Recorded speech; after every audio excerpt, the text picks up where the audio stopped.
bonjour à tous et à toutes, j'espère que vous allez tous et toutes bien. Alors je vous rassure tout de suite, je n'enlèverai pas les vidéos de tous les jours. Je pense que celle que je retirerai, c'est celle du week-end en fait. Et puis je verrai après à faire plus de 3 tas ou des choses comme ça, comme vous aimez bien. C'est juste la petite aparté. Il se peut que cette vidéo du jeudi 20 avril, vous l'ayez ou en décalé ou un peu tard, parce que j'ai un gros problème d'internet. Je ne sais pas si ce sera résolu alors que je suis en train de faire cette vidéo. Donc désolé par avance si vous l'avez en décalé ou qu'elle n'est pas nécessairement bien, parce que là c'est vraiment de la haute voltige. Donc je suis vraiment désolée, mais c'est vraiment indépendant de ma volonté. J'ai un problème d'internet. Voilà, petit aparté de quelques instants. Nous sommes le jeudi 20 avril et nous allons voir ce que nous réserve cette merveilleuse et magnifique journée, peut-être sans internet. Allez, sans plus attendre, nous allons voir ce que l'on nous dit. Alors, toujours pareil, je regarde un petit peu pour que vous ayez quand même un maximum d'informations, sinon ce ne serait pas drôle. Ouais, c'est pas mal, je commence à m'habituer, c'est plutôt pas mal.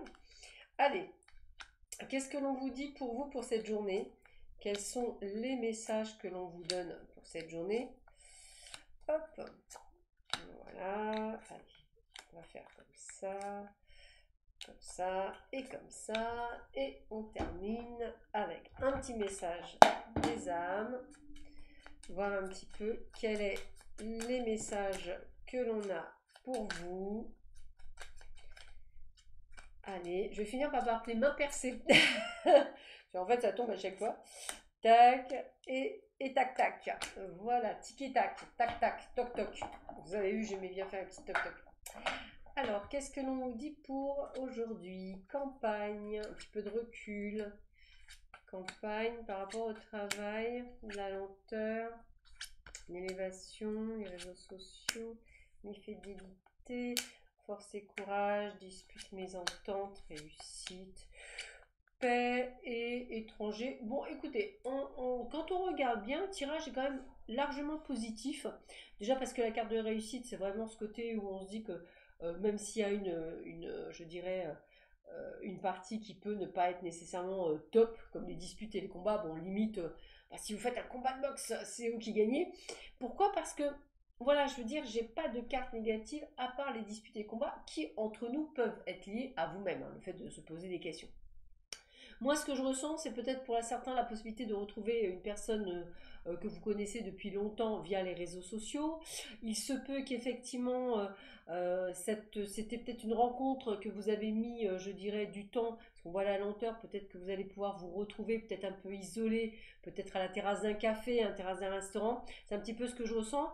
Il se peut également que vous puissiez être en train de peut-être de réfléchir, que ce serait sympathique, pourquoi pas, de prévoir des choses soit à l'étranger, soit peut-être dans un autre département, dans une autre région. Je pense aux vacances par exemple. Peut-être qu'effectivement, vous êtes en train de mettre des choses en place. Avec l'élévation, on voit que vous allez obtenir satisfaction, vous allez pouvoir faire des choses. Alors encore une fois, comme je le dis souvent, peut-être que chaque tirage ne vous parle pas nécessairement, mais prenez-le par rapport à vous. Là, ce qu'on ressent, c'est plutôt ce côté peut-être de vouloir sortir, peut-être aller à un endroit, peut-être pour voir des amis, prendre un café, peut-être manger ensemble. Voilà, on a vraiment cette connotation, peut-être quelque chose qu'on a dû reporter, comme par exemple des amis qui devaient venir, c'est reporté, des amis ou de la famille, hein. Donc on sent que c'est ça. Et puis en fait, on voit comme très calme, force et courage, je prends les choses en main. Je réussis tout ce que je mets, je suis en paix et juste tranquille, je suis en train de savoir, tiens, qu'est-ce que je vais faire, est-ce que j'ai envie de partir, j'ai envie de voir autre chose, j'ai envie d'être dans des nouvelles énergies. On sent ce côté de vouloir faire autre chose. Alors on y pense, ça ne veut pas dire qu'on va le faire, hein. On y pense fortement. Peut-être que vous n'êtes pas nécessairement très bien en ce moment, peut-être avez-vous envie de prendre un week-end, peut-être avez-vous juste envie de partir, même une journée, vous voyez, même une journée, de dire, allez, je vais en bord de mer, je vais à la montagne, je vais voir des amis, peu importe.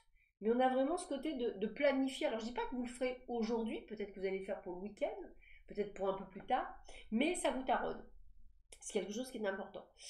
Peut-être envie effectivement d'être dans ce partage, peut-être via les réseaux sociaux, prévoir un projet, prévoir des choses, ça c'est quelque chose qui me parle. Une sortie, quelque chose. Quand tu stresses, tu peux avoir plus de pensées, de doutes ou de questions. Centre-toi et reviens dans un silence relié à ton âme. Alors c'est vrai que le stress, malheureusement, souvent, on ne voit plus que ça. Hein. Donc pour sortir la tête de l'eau, il faut vraiment retourner au calme pour pouvoir effectivement voir plutôt le bon côté des choses. Tu es bien plus que ton esprit et ton corps. Reconnecte-toi à ton âme et laisse-la te guider et confiance en elle. Donc là aussi, on vous demande de vous reconnecter à votre âme. Peut-être un petit peu comme si on vous disait de moins vous poser de questions, de moins douter, de moins être dans une pseudo-victimisation, de peut-être voir toujours le côté négatif de chaque chose. Vous voyez, c'est un peu comme si on vous disait de voir l'autre côté, le côté où c'est beau, où c'est sympa, où vous avez réussi à dans une pseudo bonne mauvaise nouvelle d'y voir une bonne nouvelle, hein, comme je vous avais raconté une fois, j'avais eu une amende mais je pouvais la payer. Voilà, donc je me réjouissais de pouvoir la payer. Donc vous voyez, c'est vraiment de voir les choses différemment. Puis aujourd'hui, on sent quand même une paix, une stabilité, une harmonisation, le fait de ressentir comme une élévation spirituelle pour certains d'entre vous. Retrouver une forme de quiétude, peut-être là aussi dans la lenteur, peut-être que vous rencontrez quelqu'un qui vous parle peut-être d'un projet que vous aviez à faire, peut-être effectivement ce côté vous savez, de petits ateliers, de petites choses. Voilà, tout ça, c'est des choses qui me parlent et c'est des choses qui vont vous parler à vous. En tout cas, c'est comme ça que je le vois. Sur ce, je vous souhaite à tous et à toutes une excellente journée. On se retrouve demain matin. Désolée encore si cette vidéo porte préjudice. Peut-être que vous ne l'aurez pas à l'heure. Je n'en sais rien encore. En fait, ça va dépendre essentiellement d'Internet. Et malheureusement, je ne suis pas dans Internet. Voilà. Allez, je vous embrasse tous très très fort. Prenez bien soin de vous. Et puis, petite chose que me rappellent mes guides, et ils ont totalement raison, le petit ode à la joie, parce que je l'ai carrément oublié, et c'est pas bien du tout, parce que je trouve que c'est très intéressant. Alors, on continue, parce que c'est vrai, pour une fois, je le fais à la fin. Peut-être que comme ça, vous irez jusqu'au bout de la vidéo. Alors, de Ben Sira, la joie prolonge la vie. Je répète, la joie prolonge la vie. Waouh. L'espérance est une espèce de joie qui, semblable à l'or en feuilles, se développe et s'étend sur tous les moments de la vie. Francis Bacon. L'espérance est une espèce de joie qui, semblable à l'or en feuilles, se développe et s'étend sur tous les moments de la vie. Francis Bacon. Alors, je voudrais vous montrer cette photo parce qu'elle est quand même réalisée par des gens qui n'ont pas de main, donc soit par les pieds, soit par la bouche. Regardez ce chef-d'œuvre. Moi, je trouve que quand même, voilà, je sais qu'avec la lumière du jour, c'est pas top. Regardez ce chef-d'œuvre. Moi, waouh, ça c'est un miracle. Pour moi, c'est un miracle. Allez, je continue et après je vous laisse tranquille. Un cœur bon est une fontaine de joie. Il dessine un sourire sur les lèvres de tous ceux qui l'entourent. C'est d'un anonyme. Je répète, un cœur bon est une fontaine de joie. Il dessine un sourire sur les lèvres de tous ceux qui l'entourent. C'est la seule chose que je vous demande, que je vous envoie, c'est de la joie, du bonheur, du sourire. Même quand il pleut, même quand c'est l'orage, même quand ça va pas, souriez, c'est bon pour la vie, c'est bon pour le cœur. Sur ce, je vous souhaite à tous encore une fois une belle journée. Je vous dis à demain matin, je vous embrasse. Au revoir.